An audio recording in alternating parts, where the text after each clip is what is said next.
Hello, Slicey Dicers. This is Brian with another knife review for you. Today we have the CJRB 1905 Centros. Who is CJRB? I did a little unboxing of some of these and I explained that a little bit before, but if you have not seen that video, this is the new budget line from Artisan Cutlery Works. How budget? In that previous video, I wasn't really sure. I heard rumors of what the prices were going to be, but now they are available. Smoky Mountain Knife Works is one of the first places to get them, so that's where I'm getting this price from. And go check them out if you want to go see what CJRB's got to do there. They have a pretty good search tool. Just go to smkw.com and search for CJRB. Yeah, 35 bucks. I said somewhere between 30 and 50. I was close. 35 bucks. D2 steel ball bearings. Very good construction. Pretty darn impressive price. Now, it's not super surprising because Artisan has done some good budget stuff before, but they've also done a lot of really expensive stuff. And I'm very, very, very impressed by the price and just the overall quality. Let's get that out of the way. We'll talk more about the design in a moment, but I just get that out of the way. It is very, very well put together. You're getting a lot of bang for your buck for that. I mean, there's no fit and finish issues whatsoever. It's all perfectly centered, locks up really well. All the screw quality is plenty good enough. I wouldn't mind this quality of screws on a $60 knife. Now they are mostly T6s, T8 on the pivot. That's kind of a bit old school, but most people just try and use T8s as much as possible now. But for 35 bucks, I do understand that, so I'm not going to have a fit about it. The G10 quality is very good. There's no internal milling, but again, I get it. 35 bucks. Pretty darn impressed. I do have to say, they're going to sell a lot of these. I'm just hoping they're making them in the numbers that people are going to want them. I did see that of the 4 different versions of this, one is already sold out at SMKW. So as of the time I'm recording this, this one's available though. But it is designed by Alex Mallory. Super good dude. He has been a designer that Artisan has worked with quite a bit in the past. I will say he designed some of their knives that are a bit more, and I'm not saying this is an insult to Artisan Cutlery, a bit more normal. Artisan does do some crazy stuff sometimes, and that's great. It's great to have a knife company that just does crazy crap and makes it in full production, and that's cool. And they make it in a good quality. And it's cool to have somebody out there offering that kind of stuff. But Artisan is kind of, if you go to the Chinese knife world, I would say Artisan is kind of the crazy uncle.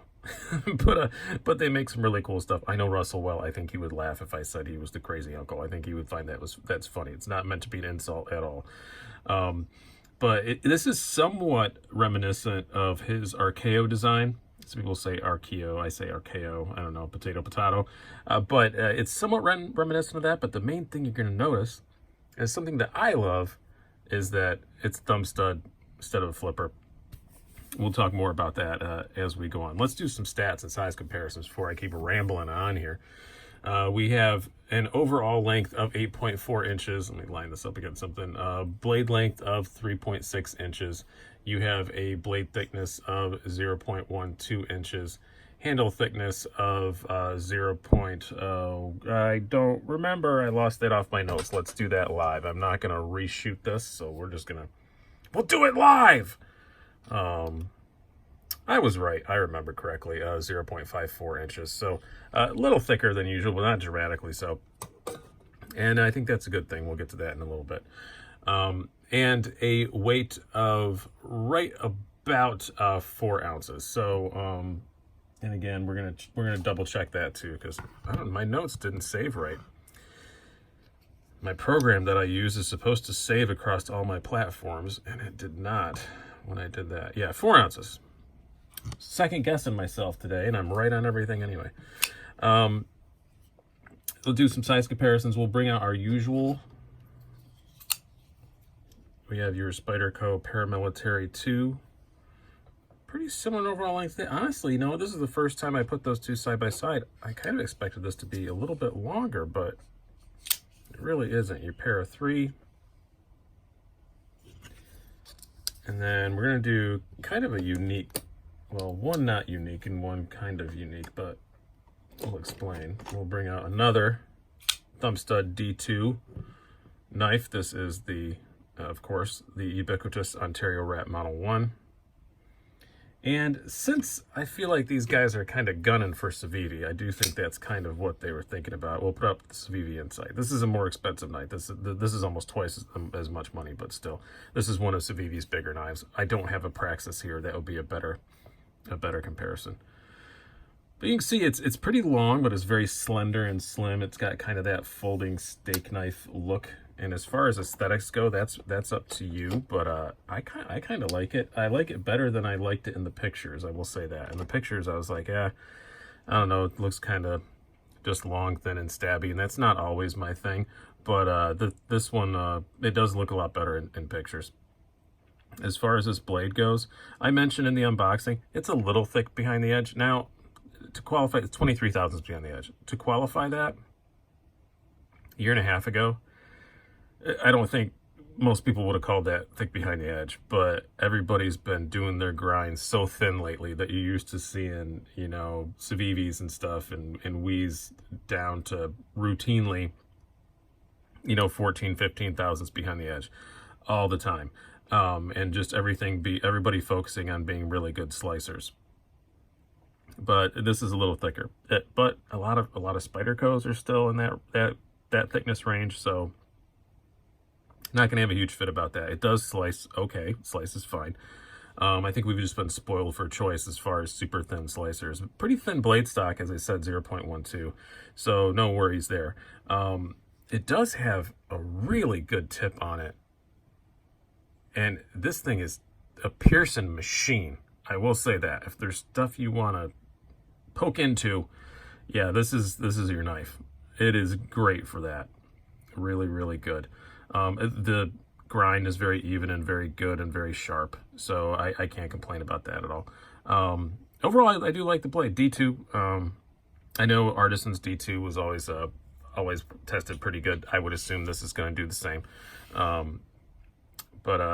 Yeah, it's the blade's fine. It's not like amazingly awesome slicer cool, but I think it's pretty good. Ergonomically, I'm going to say much better than it looks. You would look at it and think that I have really long fingers, so a lot of times knives with these really thin handles don't work as well for me because my fingers wrap too far around. This one, not so much. It's got that little bit thicker handle stock, which I think was a good choice. That's kind of what I was hinting at ergonomically. I think that was a really good choice for them to do. And because for guys like me with bigger hands, it fits better, and it's not really going to hurt the guys with smaller hands that much. So good job. No real hot spot from the clip. I mean, you know it's there, but it's not a hot spot at all. Jimping is in exactly the right place. Very, very good. The G10, perfect mix of grippy and not destroy your pants. It's exactly what I want to see all the time. Very, very good. Ergonomics on this are pretty excellent. And as you can see, you'd expect a knife this big. Yeah, all 4 fingers fit on there. If I had a 5th finger like a freak, that would fit on there too. Depending on the size of the finger. Unless I had like a thumb over there, that'd be weird. But no, it fits my hand really good. As far as the carry goes, yeah, good. It's got a nice deep carry clip in it. I really thought looking at this, with the non-recessed screws, which I would not expect recessed screws at this price point, I'm not complaining, and it looked like this bend was a little shallow. It was going to be really hard to get in and out of some pants, and it might be, but the jeans I've been wearing the few days, you know, the couple different pairs of jeans I've been wearing the few days since I got this, really hasn't been a big deal. Yeah, a couple times I had to give it a second push, but not a big deal. Slides in and out fine.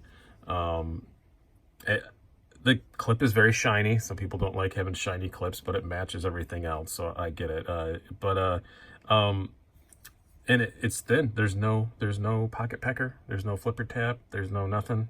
It's super easy to carry. For a knife this big, it's super easy to carry. It is a bit heavy, but 4 ounces ain't much. 4 ounces is fine. I carry knives a lot heavier than that. I routinely carry a 6-ounce knife all the time. So for me, I don't feel like it's a bit heavy, but some people might think it's a bit heavy. Now, as far as the deployment goes, yeah, we're gonna give the golf clap to this one, because I thought when CJRB was gonna, when I talked at Blade Show to them about this, I thought, it's gonna be really hard for them to match, Civivi's actions and stuff. I kind of think they either have or almost have. I'm not going to definitively say they have, but I have one of the flipper models here too that I'll be reviewing later this week. But especially on this thumb stud model, it's so satisfying. It really is. And then it's very drop shutty. I am very, very pleased. Yeah. I don't mind blades hitting the back of my nail, so sometimes I get comments about, oh, but you dropped it and hit your nail. Yeah, I don't care. I don't have nail polish on it. It'll be fine. The action is just, it's just great. They did a really, really, really, really good job. And this Alex Mallory design, I talked to Russell about this, and I said, wow, the action on this thing is great. And he said, that's all Alex. He putting that thumb stud in exactly the right place. And he's right. They put it in exactly the right place.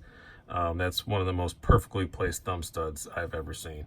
And the reason why I said I was really excited to have thumb studs, and this is just a personal thing, and I've mentioned it before, being a knife reviewer, there's so many flippers out there that I have to review so many flippers, and you just get bored with it. It's I call it flipper fatigue, but it's not, because like my finger gets tired. It's just, there's so many, and it's really nice to have something a little different.